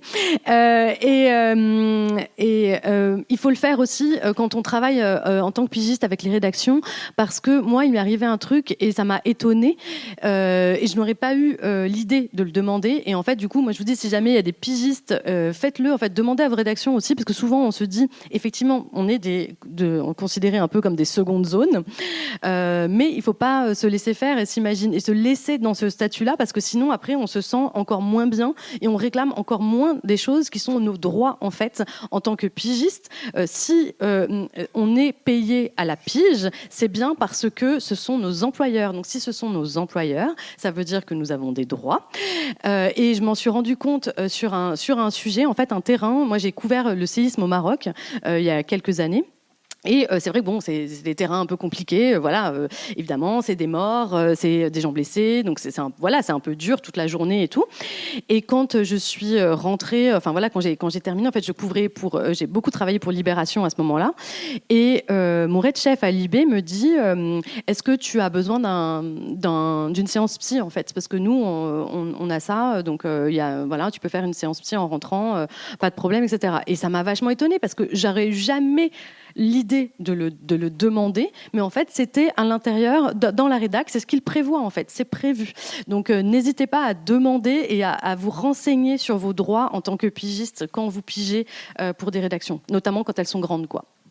Merci. Alors, j'ai plusieurs demandes. Non, mais attends, justement, on va prendre plusieurs paroles. On répondra après. OK ? Bonjour, j'ai 2 questions, je vais profiter. Première, c'est pour Pauline. Bravo pour l'ouvrage. Ça donne beaucoup à réfléchir. Et justement, ce matin, je relisais un peu les chiffres de 37,5% de femmes sont rédactrices en chef et 47,% sont chefs d'agence, chefs de rubrique, chefs de service. C'est un constat de tout. On ne connaissait pas les chiffres, mais on a tous vu. Et je me demande, est-ce que c'est parce qu'il y a ces plafonds de verre, ces tapis collants, ou que les femmes, comme on est en train de dire, on ne sait pas s'imposer ou on ne sait pas se vendre? Et pour les autres, j'aimerais poser la question de si vous avez jamais réfléchi à créer un média vous-même, à écrire un livre. Parce que vous parlez de on fait ça, on a une idée, on va vendre pour d'autres médias. Parfois, on quitte les médias parce qu'on en a un peu marre d'être dans ces médias.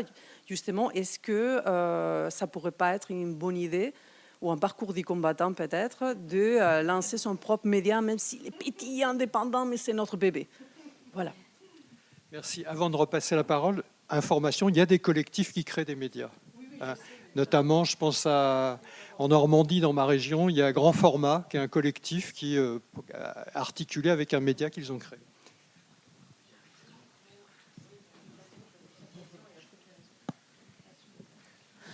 Oui, bonjour. Je suis journaliste à Radio France et depuis 25 ans, je milite au SNJ, Syndicat national des journalistes, et je m'interroge parce que tout ce que vous avez avancé, le combat qu'on fait avec le collectif, le soutien qu'on obtient, les ressources qu'on a, y compris les ressources femmes. Chez nous, on a un groupe femmes au Syndicat national des journalistes. Les ressources pour les pigistes. Au SNJ Radio France, on a mis en ligne un guide pour les CDD, les pigistes, qui explique tous les droits, parce que la direction ne les explique pas toujours, y compris ce qu'on a comme droit quand il y a des violences sexistes. Et je me demande pourquoi. Je comprends cette idée du collectif, mais je me dis, qu'est-ce que vous n'avez pas trouvé dans les syndicats, ou qu'est-ce qui fait que vous soyez en collectif et pas dans ce collectif que moi j'appelle le syndicat?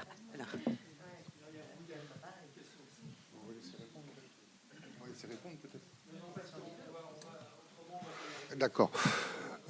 Bonjour. Donc moi je suis plutôt dans le domaine du sport, donc qui est un mode très masculin où on a un très gros collectif de femmes journalistes où il y en a, sont 250. Je voulais justement poser la question parce que vous avez des collectifs qui sont beaucoup plus petits. Est-ce que vous, il y a une taille idéale que vous voulez pas dépasser ou des choses comme ça, parce que c'est important aussi de voir dans la taille sur comme ça. Et peut-être aussi à Hélène qui est dans un monde agricole qui est plus masculin et tout, voir vraiment les difficultés par rapport à des mondes qui sont beaucoup plus masculins, comme nous dans le sport, où c'est un problème justement par rapport à ça. Avant de vous proposer de répondre, oui, mais on refera un deuxième tour, ok ? Je voulais simplement redire ce que j'ai dit au tout début, parce que c'est quelque chose que je ne comprends pas très bien. C'est que depuis qu'on travaille sur ces questions de collectifs de journalistes, c'est-à-dire des collectifs, comme je l'ai dit, collectifs de travail pour produire pour des médias, on se retrouve avec des faux débats de gens qui nous disent « mais il y a autre chose, il y a profession pigiste, mais il y a les syndicats, mais il y a Prenons la Une ».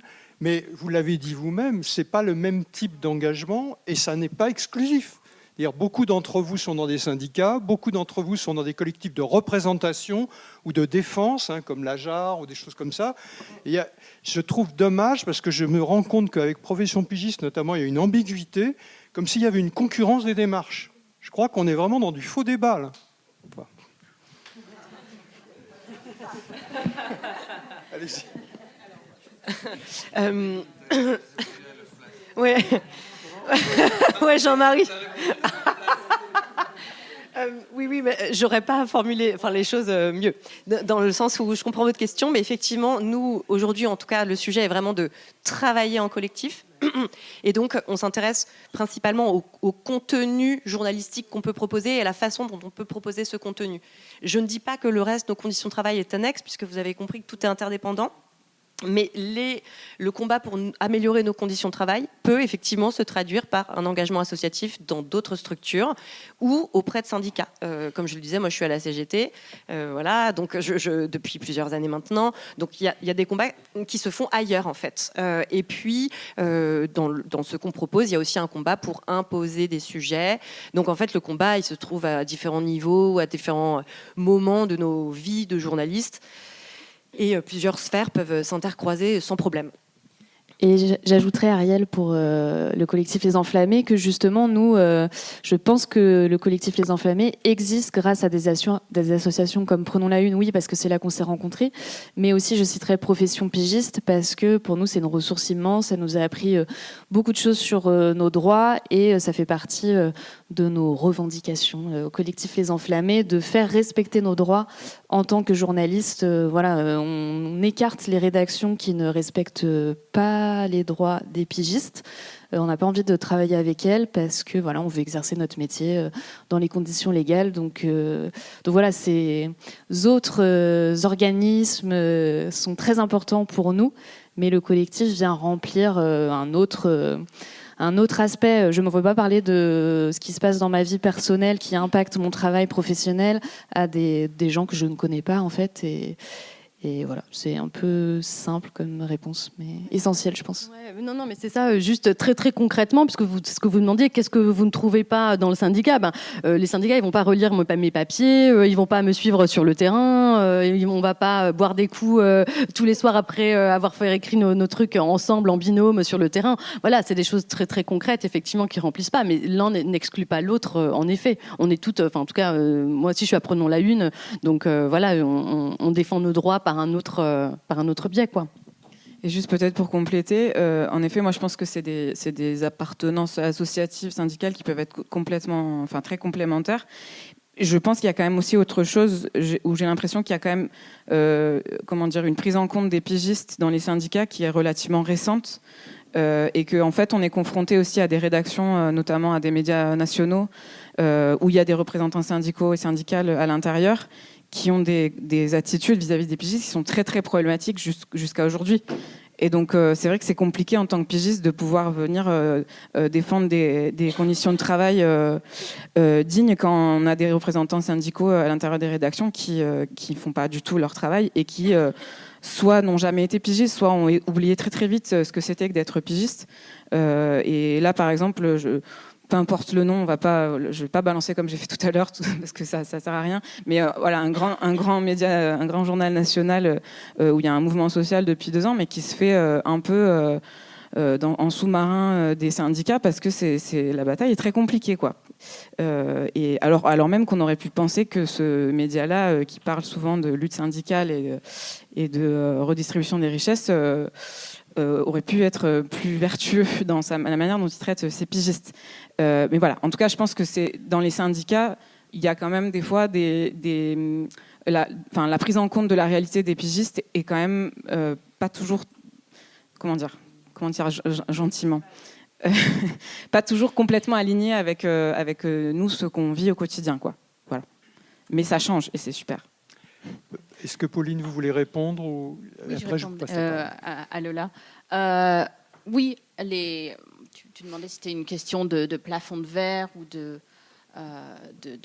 femmes qui n'osent pas se mettre en avant. Non, il y a vraiment des discriminations avérées, ça c'est une réalité. Mais forcément, ça crée un cercle vicieux parce que si donc on ne met pas des femmes en rédac chef, dans des positions de management, eh ben, en tant que journaliste, on n'a pas de modèle. Donc on se dit, c'est pas forcément pour moi. Et ça, cette question-là, elle est vraiment... elle est clé concernant l'intersectionnalité. Donc ces femmes journalistes qui sont au carrefour de plusieurs identités, que ce soit le genre, que ce soit l'origine. Comment, sans modèle, on peut se dire ce métier pour moi ? Comment on peut avoir envie de se projeter et comment on ne se met pas forcément en fait, des barrages soi-même, on s'auto-censure presque parce qu'on n'a pas, on voit pas des journalistes qui nous ressemblent et on n'a pas ce soutien sans ce sens-là. Et ce problème de diversité, c'est dès les écoles de journalisme, ça remonte très loin.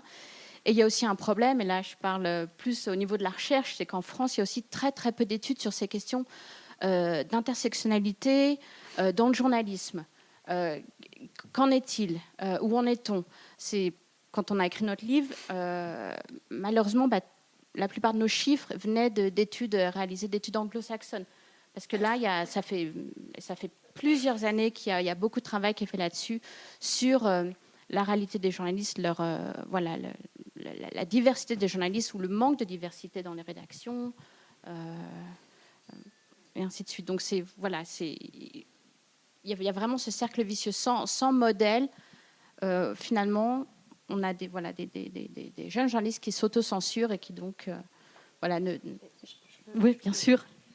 Et quelque chose qu'on n'a pas évoqué encore, mais quand on parle d'une journaliste pigiste qui aurait un enfant, pendant longtemps, la question du congé maternité a été un casse-tête énorme.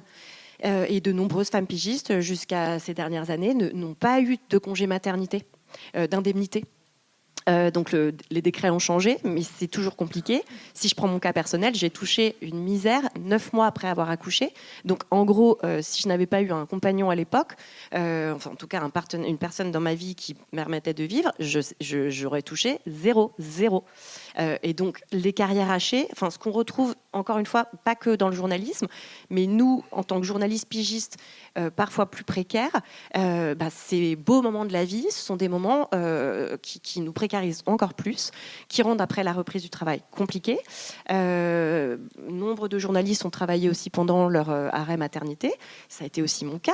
Je me rappelle en train, d'allaiter et de faire mon papier. Et donc, en fait, rétrospectivement, j'aurais aimé pouvoir une fois dans ma vie ne pas travailler. Donc ça aussi, je pense que ça a un impact sur les carrières. Malheureusement, la maternité aujourd'hui, ça reste un frein dans les carrières. C'est triste de le dire, mais c'est aussi le cas pour les journalistes. Peut-être répondre aux autres questions. La création d'un média. Ah ouais, c'est ça, création d'un média. Alors, franchement, excusez-nous, on est déjà complètement précaire. Enfin, là, c'est un autre monde. Enfin, moi, en l'occurrence, j'ai été rédactrice en chef d'un média bénévole, d'un petit média, un site en ligne, etc., pour lequel on avait commencé à faire une incubation pour financer, en effet, et le faire, faire devenir un peu professionnel, etc. C'est un casse-tête sans nom, c'est toujours des problématiques d'argent, évidemment. Il y a des subventions qui existent, c'est certain, mais c'est extrêmement lourd. Et donc, si on n'a pas les moyens financiers, une assise un peu costaud derrière, franchement, c'est super dur. Moi, en plus, je trouve que, sincèrement, des médias indépendants, il y en a, ils existent. Juste, il faut s'abonner et les lire, en fait. Il n'y a pas forcément besoin d'en démultiplier non plus de façon incroyable. Si les pigistes, les journalistes indépendants et indépendantes sont bien payés, travaillent dans des conditions, avec des bonnes conditions de travail, et que les médias indépendants sont soutenus, qu'il y a des subventions pour eux, qu'il y a des abonnements, qu'ils sont lus, pour moi, en fait, c'est déjà bien. Il n'y a pas forcément besoin que nous, en plus, chacun vienne arriver à mettre une pièce dans la machine avec un nouveau média qui va mal payer les pigistes. Parce qu'en plus, ça, on l'entend quand même beaucoup. On est nouveau, donc du coup, on n'arrive pas à payer, machin. Non, en fait, si on n'a pas les moyens de monter un média, un truc, on ne monte pas un média et on ne paye pas les journalistes sous facture. C'est pas possible, en fait. Voilà. Et sur la question de pourquoi on est petit, en plus, nous, à Ikaia, on a choisi d'être 4. Peut-être qu'on sera 5 ou 6, mais je pense que ça sera le maximum du maximum. Nous, on a choisi ça parce qu'on aime pouvoir être en lien très quotidien. Et donc, évidemment, si on est à 200, c'est pas pareil. Mais comme je disais avec Ariel, on fait toutes les deux parties de Prenons la Une. Et là, en l'occurrence, je crois que on est 200. Ouais, c'est ça. Donc là, on est 200. C'est super, mais c'est une autre manière de fonctionner, tout simplement. C'est une autre échelle. Quoi. Oui. Pardon, je sais pas si... Ok. C'était pour savoir s'il n'y avait pas des inconvénients, mais des difficultés qui étaient propres au travail en collectif, ou si le collectif, c'est vraiment un îlot dans la mer de l'indépendance. Non, on va pas se dédire, on va pas te. C'est quand même sympa d'être en collectif. Je l'ai dit tout à l'heure, hein, en tout cas en ce qui concerne YouPress, c'est vraiment, ça a été mon phare dans la nuit pendant longtemps. Et ça l'est toujours. Et je pense que j'en serais pas là où j'en suis aujourd'hui s'il n'y avait pas eu presse. Alors, j'en suis pas hyper loin non plus, mais bon. En tout cas, j'aurais sans doute arrêté. Non, on a pu faire des choses super belles. Après, c'est pas. En fait, ce n'est pas parfait. C'est un modèle de fonctionnement déjà qui est différent parce qu'il y a plein de collectifs. Il y a des collectifs où il y a une mise en commun du travail, des collectifs qui ne font que partager des locaux. Ça dépend ce que tu recherches toi, à titre personnel. Dans notre collectif, il y a pu avoir des difficultés, notamment. Sur l'assiduité aux réunions hebdomadaires, c'est vrai que parfois là on décroche un peu quoi, et donc on essaye de remotiver les troupes, mais donc il faut être créatif, avoir des idées. C'est pour ça que je parlais des réunions thématiques où on a quand même l'impression d'apprendre quelque chose. Après, les difficultés, par exemple, relationnelles. On s'aime tous et toutes très fort, on est amis, mais il est arrivé qu'il y ait des tensions dans le collectif, des gens qui ne se parlent plus. Ça a été très rare, mais ça a pu se produire. Et comment on fait pour gérer ce genre de situation? Donc nous, on avait envisagé de mettre en place, enfin, on a une charte, un peu de bonne conduite, de valeurs auxquelles on adhère.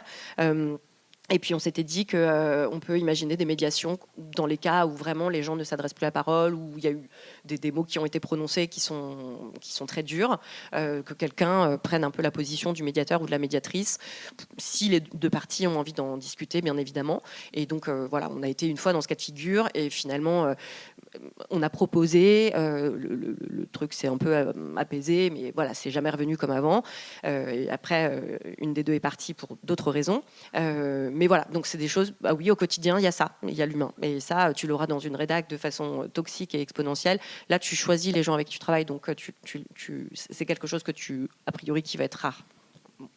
Oui, je rajoute aussi pour le collectif Les Enflammés, nous on est 6, comme ça je réponds en même temps à la question. On est 6, on a fait le choix de rester 6 pour l'instant, parce que aussi on se connaît depuis des années. On s'est créé nous en janvier 2023 et on a formalisé notre collectif en juin 2024. Donc on a travaillé, on a fonctionné avec ces réunions hebdomadaires pendant 1 an et demi avant de dire coucou, on est un collectif et en gros c'est juste une page Instagram quoi et un nom qu'on a choisi. Donc je pense qu'il faut pas non plus idéaliser le collectif ou lui donner une espèce de surstructure qui est, en tout cas nous c'est le choix aussi, on n'est pas une association, on n'existe pas d'un point de vue juridique, etc. Ce qui nous permet une grande fluidité dans la manière dont on fonctionne, d'être sur mesure vraiment sur comment on fonctionne et encore une fois voilà, on se connaît depuis des années, on sait comment chacune travaille, on connaissait toute la pige, donc voilà, il y a une espèce vraiment de grande fluidité qui nous permet de ne pas avoir des difficultés. Et nous, pour l'instant, on n'a pas encore fait des travaux en commun. Peut-être qu'on aimerait le faire à l'avenir sur des sujets justement sensibles, de violences sexistes et sexuelles qui permettent de pas avoir ces sujets-là seuls, qui peuvent être très durs à gérer. Donc c'est plutôt vers ça où on ira. Et là, peut-être se posera des questions. Mais voilà, encore une fois, moi j'insiste sur le fait qu'on n'est pas du tout dans une rivalité avec mes consoeurs. Et je pense aussi d'être dans cette mentalité-là, d'être ce genre de personnalité-là, permet aussi de déjouer ce qu'on peut retrouver dans d'autres organisations, même dans l'associatif, avec des problématiques d'ego, de choses comme ça, qu'il y a aussi partout. Voilà, donc oui, le phare dans la nuit. Je crois qu'elle a nourri. Oui, peut-être juste aussi quelque chose sur cette question-là, de la question de la santé mentale fait que des fois ça met à mal aussi le collectif. Si on va pas bien de manière générale, mais d'autant plus dans un collectif. Je pense à un autre collectif, au collectif Presse Papier dont je fais partie à Marseille, où il y a plusieurs d'entre nous qui ont été touchés à des moments par un épuisement, une grande précarité qui contribue à l'épuisement énormément évidemment, une fatigue aussi du travail de pigiste qui est constamment à se vendre, à devoir proposer des choses, on se prend des revers, on nous dit non, on met X mois à nous payer, enfin tout ça, ça contribue quand même à une grande fatigue et à un découragement vraiment de mais pourquoi je fais ce travail quoi vraiment. Et je trouve que ça a aussi un impact sur la vie des collectifs parce que on n'a plus l'énergie non plus de participer à la vie du collectif, qui demande quand même pas mal d'énergie et d'engagement gratuit, de travail gratuit, beaucoup. Gratuit, mais gratifiant par ailleurs, mais quand même gratuit dans nos économies qui sont quand même très faibles et petites. Donc je trouve que ça a aussi un impact. Tout n'est pas rose, bien sûr. Dans les collectifs, il y a plein de trucs très chouettes, mais voilà, c'est comme dans tout de groupement humain, il y a des complications et parfois des conflits entre nous, évidemment.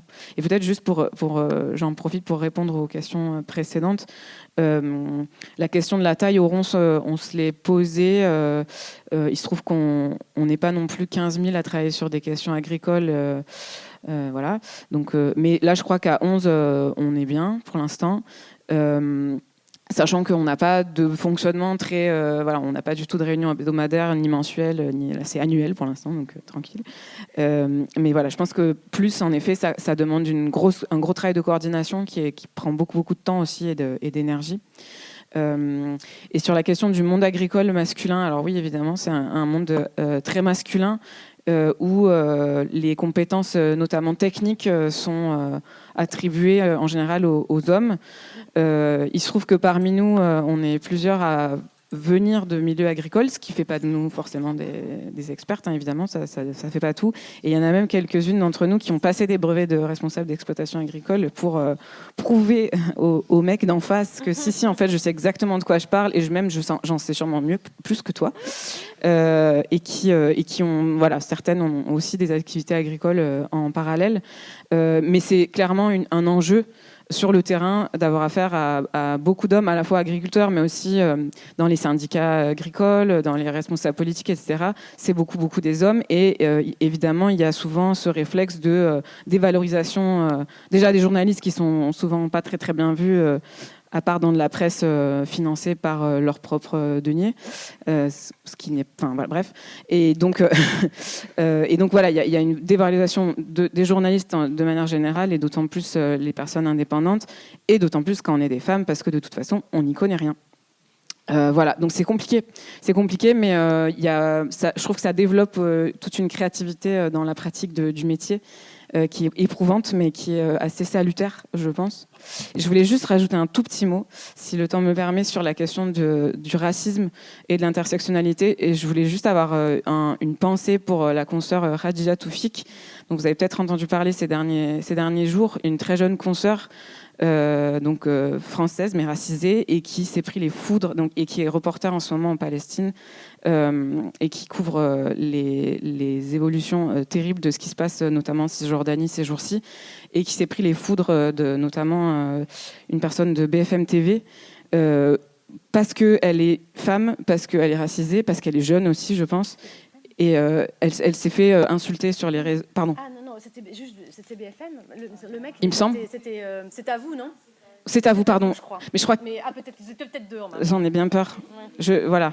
Mais en tout cas, moi, j'ai été vraiment hyper choquée Malheureusement, ça m'étonne pas beaucoup, mais c'est quand même, je trouve ça hyper choquant de voir la violence des propos qui est déchaînée contre une personne comme Khadija Toufik, qui est très compétente, qui elle fait son boulot de terrain, et autant vous dire qu'elle est les deux pieds dedans là, ces jours-ci. Je sais pas si elle est là. À toi, elle était là. Voilà. Je pense aussi à Nassira Moadem, qui est là aussi. Et je pense que en tant que journaliste femme indépendante, on a tout intérêt à être en soutien très fort à ces personnes-là, parce qu'elles sont des hautes représentantes de notre profession et de la manière dont on l'entend. Voilà, je voulais juste le signaler. Je vais juste... Ça marche pas, je pense. Si, on vous entend. Oui. Je voulais juste rebondir sur la question de la discrimination dont elle a parlé Delphine. Et je voulais parler, c'est une autre. Peut-être ça va faire c'est pas une sortie de sujet. Je vais parler de l'éducation, dans le milieu de l'éducation, où les journalistes peuvent des fois mettre un pied pour des missions ou pour l'éducation aux médias et à l'information. Non, je parle de l'éducation nationale dans toutes les professions. Oui. Il nous reste 2 minutes et il y a plusieurs questions. Alors, si vous pouvez dire. Oui, pour dire que voilà, il n'y a pas que dans le milieu du journalisme qu'il y a ce genre de. Ah oui, alors en France, en effet, la discrimination contre les personnes racisées ou les problèmes de genre, en effet, c'est global. Hein. Attends, ça, et dans l'éducation, moi, parce que je fais partie des, je fais partie des témoins, je sais parce que j'en ai mis un pied dans une école pendant 2 ans. Si l'employeur, si l'audience vous paye un psy ou un avocat, l'employeur, il est censé vous protéger quand vous faites un signalement. Mais si l'audience vous paye un psy dans la fonction, dans une école qui dépend d'une collectivité, de la fonction publique, il vous déplace. Il vous déplace dans une autre école et il vous déplace et le syndicat il vous dit ah oui, ton dossier, il y en a beaucoup. Voilà, c'est tout. Je voulais juste mettre. Merci. Je crois que vous vouliez. Oui, je vais essayer d'être rapide. Moi, je suis quasiment plus pigiste. Bon, j'ai encore fait une pige la semaine dernière. Je crois qu'on a toujours du mal à quitter ce métier définitivement. Et maintenant, je suis dans une posture d'entrepreneuse puisque j'accompagne des rédactions sur les questions d'égalité pour qu'il y ait moins de gens qui quittent les rédacs et se mettent à la pige. Et en devenant entrepreneuse, je me suis rendu compte que j'apprends plein de choses qui m'auraient été super utiles en tant que pigiste, analyser les besoins d'une rédaction, d'un rédacteur en chef, parce que finalement c'est lui ton client, c'est pas les personnes qui vont te lire. Utiliser ce genre de mots comme client, analyse des besoins, négocier un tarif, des trucs qu'on n'apprend jamais en journalisme mais qui sont même des gros mots. Et donc la question que je me posais, c'était est-ce que vous, c'est des notions que vous aviez avant avec peut-être d'autres vocabulaires ou pas, et est-ce que c'est en intégrant un collectif que vous les avez aussi eues de manière plus concrète et que vous êtes plus encouragées les unes et les autres à avoir cette posture un peu commerciale dans la pige qui permet en fait de se pérenniser et de rester dans ce métier? Alors moi j'étais avocate avant en fait, donc j'ai cru que ça allait me servir pour défendre mes propres droits. Pas du tout. C'est quand j'ai été incubée, quand j'ai fait l'incubation pour ce média, que d'un seul coup, j'ai réalisé « Ah, mais oui, en fait, il y a des tarifs, on peut négocier, on peut demander des choses pour les droits et tout. » Donc c'est venu très tard et j'ai très tardivement osé, même une fois que j'ai pris conscience, j'ai très tardivement mis en œuvre cette conscience. Maintenant, je le fais. Pas toujours simplement, mais je le fais et je suis plus consciente de ça, mais ça a été extrêmement long. Et je ne sais pas si le collectif, en fait, peut-être voir d'autres collègues. Le problème, c'est que quand on est que entre femmes, du coup, on voit que de la non-légitimité. Et donc, c'est dur. Mais ouais, moi, en tout cas, ça c'est plutôt venu par cette incubation-là. Ouais. Nous, au collectif Les Enflammés, on n'utilise pas le terme client de l'entreprise, même si on parle aussi qu'on a envie de faire un séminaire. Mais c'est vrai que le collectif nous permet de nous partager des informations. Par exemple, un tel va déjeuner avec tel journaliste des Échos, du Parisien, et donc va poser des questions sur comment ça se passe, parce qu'il y a des restructurations en interne, quels sont vos besoins pour les pigistes, etc. Où est-ce qu'on peut placer des piges, quoi, finalement. Et ben, elle va nous les partager, et donc c'est là où on sait, ok, à qui on peut s'adresser, quels besoins ils ou elles ont. Et nous, on va y répondre. Et donc, quand on s'est lancé avec le collectif Les Enflammés, notre but, c'était pas de faire notre journalisme, le journalisme de rêve qu'on a envie de faire, mais de vraiment survivre et de vivre de la pige. Donc, on a une partie où on répond à ces besoins. Moi, par exemple, j'ai créé des nécrologies pour Diverto, qui est le supplément télé des journaux locaux. Je me suis pas réveillée un matin en me disant, ouais, j'ai trop envie d'écrire des nécrologies, mais je me suis dit, c'est un jeune média qui s'est lancé il n'y a pas longtemps. C'est sûr qu'ils n'ont pas de frigo. Donc frigo, c'est les articles qu'on écrit à l'avance, notamment les nécrologies, parce qu'on anticipe, c'est un peu glauque, mais on anticipe la mort de gens célèbres. Et donc voilà, on écrit les papiers à l'avance, comme ça, on est dans les premiers à sortir le papier, ça fait plus d'audience. C'est vraiment d'un point de vue très pragmatique. Mais voilà, et ça, Diverto, moi j'ai une super relation avec eux. Ils payent bien, tout est carré. C'est pas pour faire de la pub, mais c'est vraiment sincère. Donc c'est pour ça que je cultive aussi cette relation professionnelle et que il y avait un besoin très clairement que j'ai identifié, que j'ai proposé, on m'a dit oui.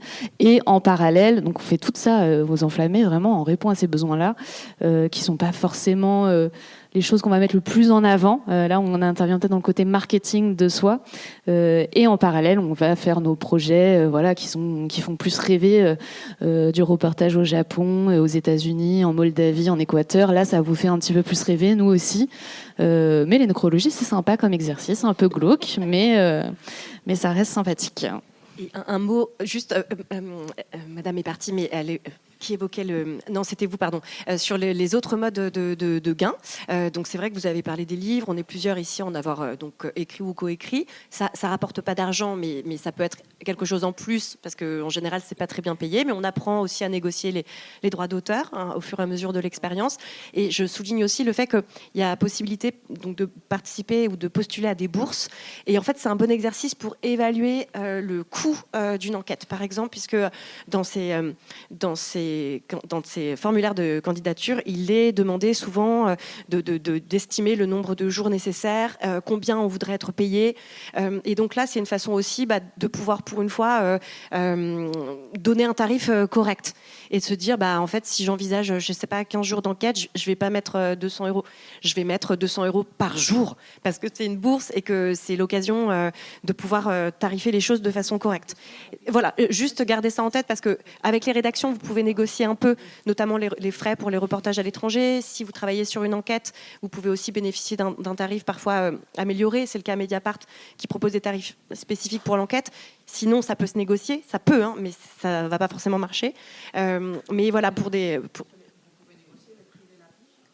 ça peut, mais c'est compliqué. On peut négocier plutôt sur les frais, si c'est du reportage à l'étranger ou même en France. Ça, oui. Sur le prix de la pige, si c'est une grosse enquête, ça peut être forfaitaire, mais ça va être à la marge. Donc, mais voilà, il ne faut pas oublier d'autres sources de financement sur lesquelles on a peut-être un peu plus la main. Juste pour finaliser, moi je vous rejoins toutes là dans ce que vous dites là. Pour moi, par contre, c'est pas du tout de développer un esprit commercial, mais syndical en fait. Enfin, une conscience syndicale et une conscience presque de classe en fait.